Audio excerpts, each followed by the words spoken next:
மத்தியில் ஆட்சியில் இருக்கக்கூடிய பாஜகவின் சதி திட்டங்களுக்கு முதன்மை தடையாக இருப்பது தமிழ்நாடும் திமுகவும் தான் என முதலமைச்சர் மு.க.ஸ்டாலின் தெரிவித்துள்ளார். ஈரோட்டில் நடைபெற்ற திமுக நிர்வாகிகளுக்கு நன்றி அறிவிப்பு கூட்டத்தில் காணொலி மூலம் பேசிய அவர் இவ்வாறு கூறியுள்ளார்.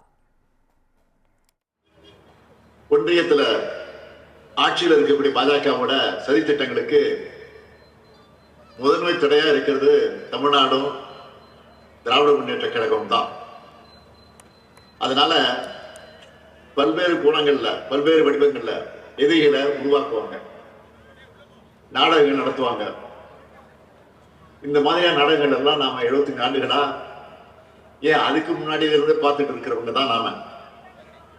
அதனால எங்க என்ன திட்டம் போட்டாலும் அதை முறியடிக்கிறதுக்கான வலிமை நம்ம கிட்ட இருக்கு.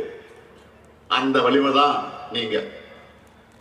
உங்களை மாதிரி உழைக்கிற கோடிக்கணக்கான உடன்பிறப்புகள், நம்ம மேல நம்பிக்கை வச்சு வாக்களிக்கிற தமிழ்நாட்டு மக்கள். என்னை பொறுத்த வரைக்கும் நான் கொள்கை, உழைப்பு, சாதனை ஆகியவற்றை நம்புறேன். அதுக்கு நேர்மையாகவும் தடமாறாமலும் இருக்கிறதுனாலதான் மக்கள் நம்ம கூட இருக்கிறாங்க.